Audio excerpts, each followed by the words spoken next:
A paz do Senhor, santos, igreja amada. Essa é mais uma edição do canal Testemunho da Santidade. Estamos chegando ao 7º vídeo sobre a 7ª igreja do Apocalipse. 7ª carta, carta à igreja de Laodiceia. A cidade de Laodiceia, no período romano, sob província romana, ela adquiriu esse nome, ela passou a ser chamada de Laodiceia. Há quem acredita, porque o rei Antíoco II Teos, um rei Seleucida, em meados de 250 a.C., ele a nomeou assim em homenagem à sua esposa Laodice, porque ela gostava muito da cidade.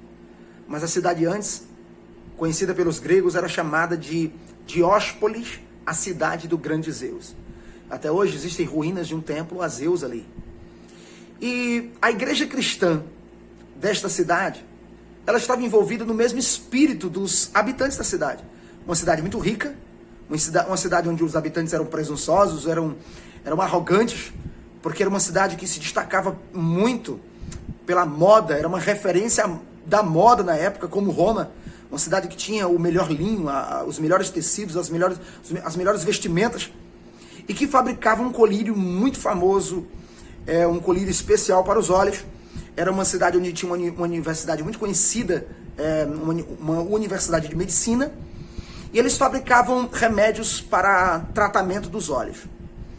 E a igreja cristã estava com as portas abertas para tudo o que acontecia na cidade, para o comércio, para a vida, para a rotina dos habitantes da cidade. Contudo, a igreja estava com o coração fechado, com o coração cerrado para Deus. As portas do coração estavam fechadas. E o Senhor está sempre à porta batendo, insistindo, preocupado conosco, buscando aquele que possa ouvir sua voz. E como uma igreja que deveria estar vestida com a vestimenta da justiça, estava nua perante Deus, em desonra, por pecado, por uma falta de identidade, por um desequilíbrio espiritual. Não sabia se estavam em frieza e não sabiam ser quentes, fervorosos. Não tinham equilíbrio, não tinham uma identidade certa. Estavam no meio do muro, estavam sem temperatura adequada. E o interessante é que também uma cidade onde fabricava o melhor colírio, o melhor tratamento, oferecia o melhor tratamento aos olhos, mas a igreja cristã dessa cidade estava cega, sem visão espiritual. O Senhor está a falar conosco hoje, que nós não podemos ser orgulhosos, arrogantes por causa do mundo. Nós não podemos estar com as portas abertas para o mundo. Temos que ser humildes e com as portas abertas para Deus. Ouça a voz de Deus, porque o mundo não está ouvindo, mas quem é de Deus, ouve a voz de Deus. Mensagem a Laodiceia, Apocalipse capítulo 3, versículo 14, eu estarei lendo e comentando. Ao anjo da igreja de Laodiceia escreve: eis o que diz o Amém, a testemunha fiel e verdadeira, o princípio da criação de Deus. Jesus, como em todas as cartas, se identifica ao início de uma carta e ele fala ao anjo da igreja, ao pastor da igreja da cidade de Laodiceia, e ele se identifica como o Amém, no original do grego, Amém, que significa assim seja, a testemunha verdadeira, o que diz a verdade. E logo em seguida, após a vírgula, a testemunha fiel e verdadeira, é o que exatamente Jesus é. Jesus é os olhos de Deus, é a boca de Deus, é a mente divina. Jesus é o homem que falou a verdade, que viveu em verdade, que não foi contaminado, que tem o direito de decretar, de julgar, aquele que é verdadeiro em sua essência. Quando diz o princípio da criação de Deus, a criação aí é arrer, princípio é primazia, controle primário da criação, da origem arrer, da origem de Deus, do início das coisas de Deus.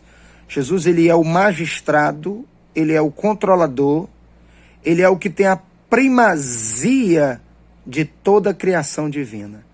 Isso dará a ele o direito absoluto de julgar, de dar a sentença.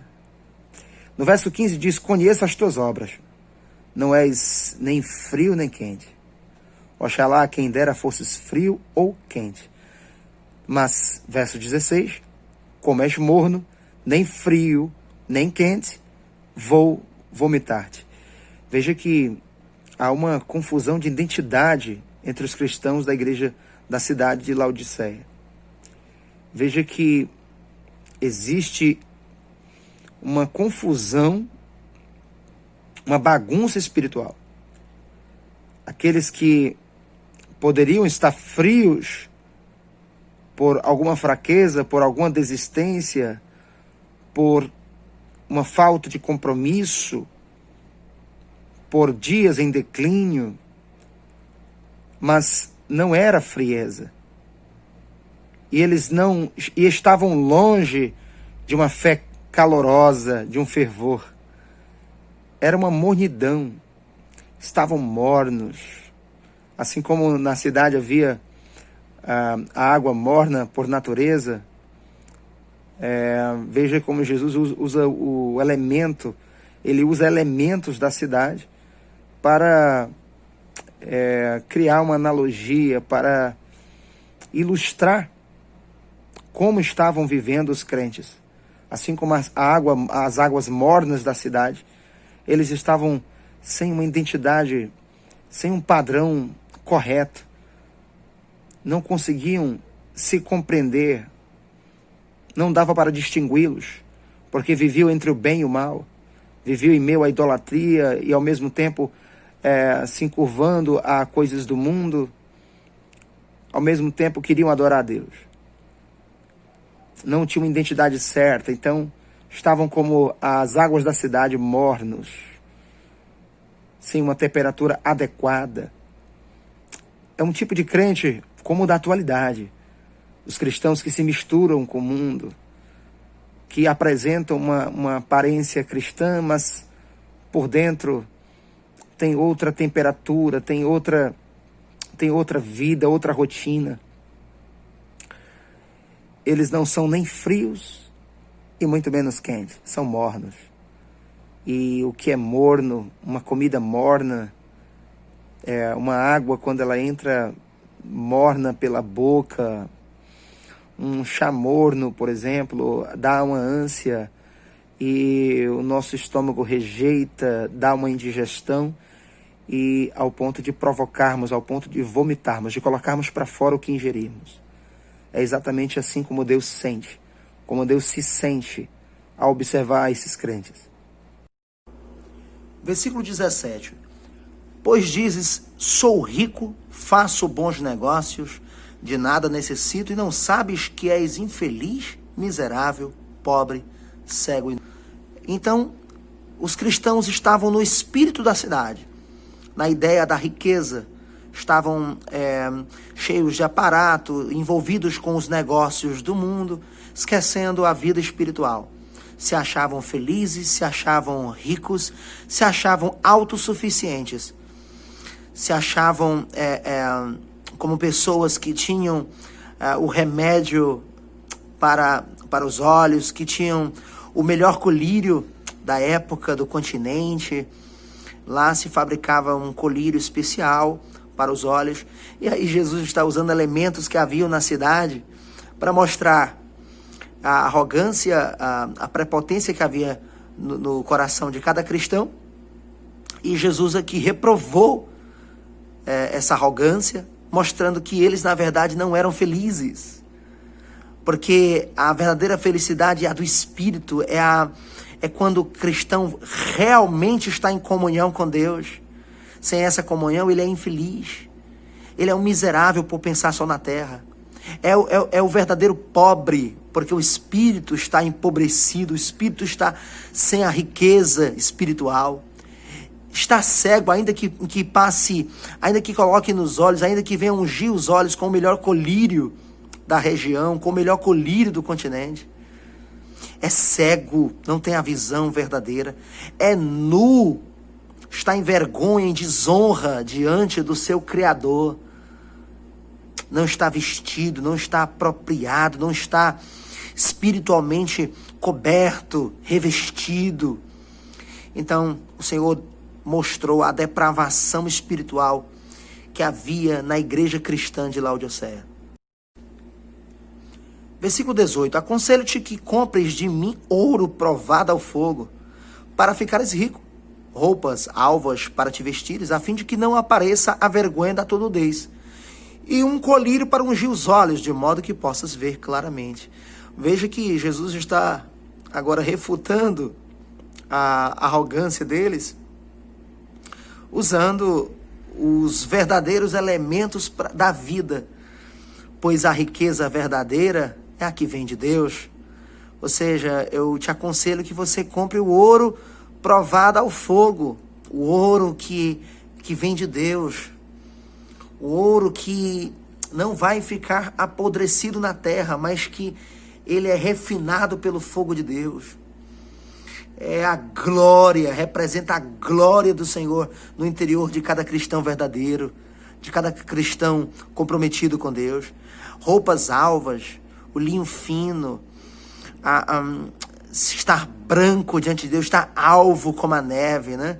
Roupa sem mancha, sem mácula, uma roupa que não envelhece, estar vestido espiritualmente, porque não adianta estar com a melhor roupa terrena, com aparatos da terra, quando na verdade a roupa espiritual está rasgada, está envelhecida, está manchada, a fim de que não apareça a vergonha de tua nudez, porque o homem, embora apresente uma reputação, embora tenha uma reputação, embora o cristão tenha nome, tenha identidade, esteja numa congregação, embora ele tenha um pastor, embora ele tenha um padrão de vida, onde nesse padrão ele tem como ideia ser bom, ser uma pessoa de amor, viver entre irmandade, entre irmãos, mas isso não é o bastante quando no coração existe soberba, existe malícia,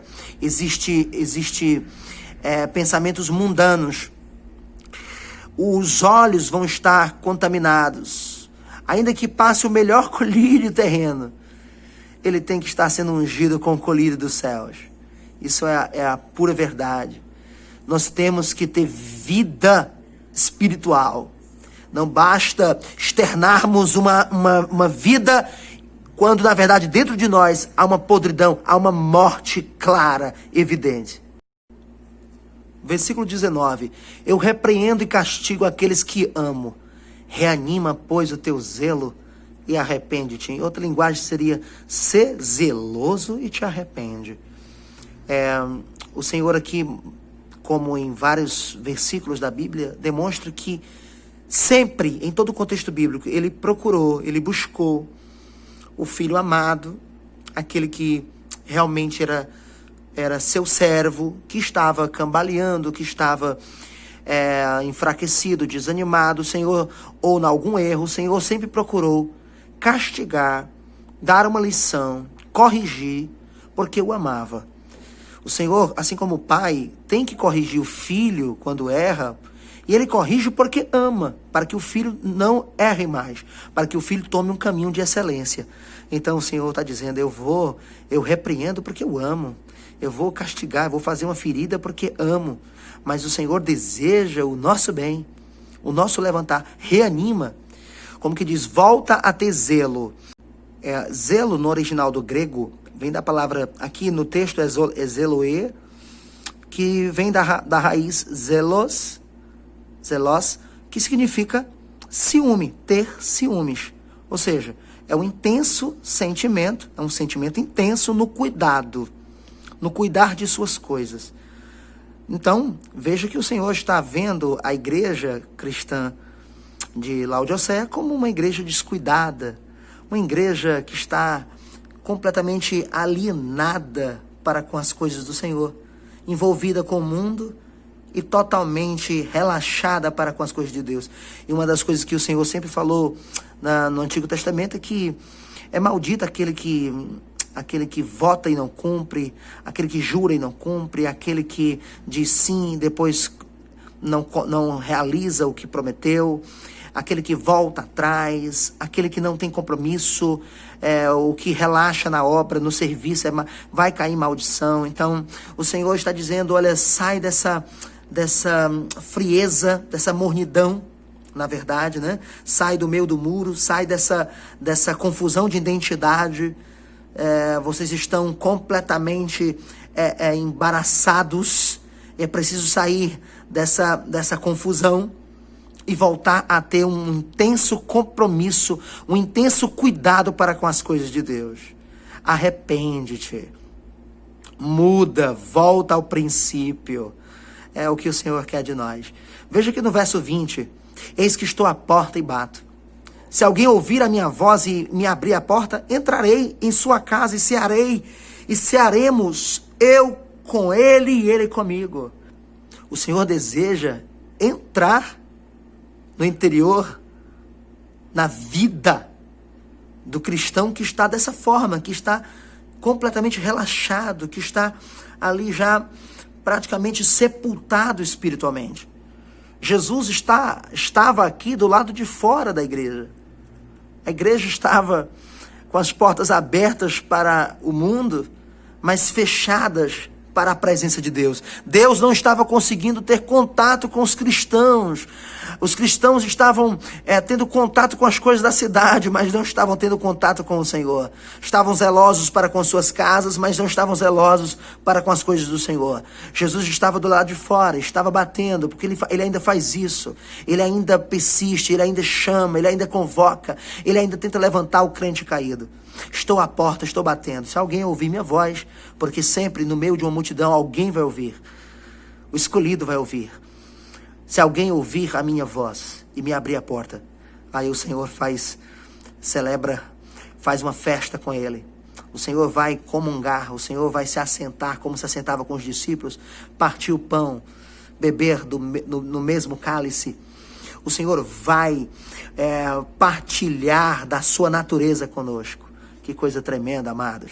Aí no verso 21, termina com aquela frase clássica, ao vencedor, ao que vencer. Considerei assentar-se comigo no meu trono. Olha que maravilha, irmãos. É a promessa final, é a promessa da rendição, é a promessa da redenção eterna. Ser salvo e um dia estar junto ao Senhor no trono a julgar. Estaremos julgando as 12 tribos de Israel, julgando os caídos, julgando os anjos caídos, julgando os pecadores. Estaremos vendo a condenação de Satanás. Então, ao vencedor, considerei assentar-se comigo no meu trono. Vai reinar comigo, reinar no milênio, reinar por toda a eternidade, porque vamos vivenciar a natureza real de Deus, vamos presenciar, vamos ser cidadãos do reino e vamos participar do reinado do Senhor eterno. Assim como eu venci, porque ele deixou o exemplo, e me assentei com meu Pai no seu trono. Então, como o Senhor venceu, como Jesus foi homem e venceu o pecado, venceu o mundo, e se assentou no trono com o Pai, voltou a ter a glória eterna. Então, se vencermos, vamos ter também a promessa aqui de se assentarmos com o Senhor no trono, de estarmos junto a Jesus no trono, participando do reinado eterno de Jesus. Olha que coisa maravilhosa, irmãos. Porque o Senhor não nos chamará de servos, o Senhor não nos terá como servos, o Senhor não nos terá como empregados, como serviçais, como pessoas que estão ali apenas para obter uma bênção. O Senhor vai de fato ser Pai, seremos filho, o Senhor será Deus e seremos um com o Senhor. Que coisa maravilhosa, santos. Então vamos perseverar, vamos vencer. Ainda há uma trilha, ainda há um caminho. E nós precisamos concluir, precisamos continuar caminhando e chegar na etapa final. No verso 22, quem tem ouvidos, quem tiver ouvidos, ouça o que o Espírito diz às igrejas. Não são todos os homens que param para ouvir Deus. Não são todos aqueles que querem ouvir Deus. Muitos escutam tantas coisas. Os homens, eles procuram ouvir tantas coisas, mas eles não querem ouvir Deus.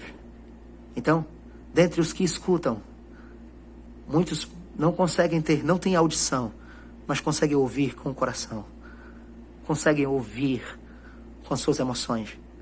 Quem tiver ouvidos, quem puder ouvir Deus, seja como for, ouça, entenda o que o Espírito diz às igrejas.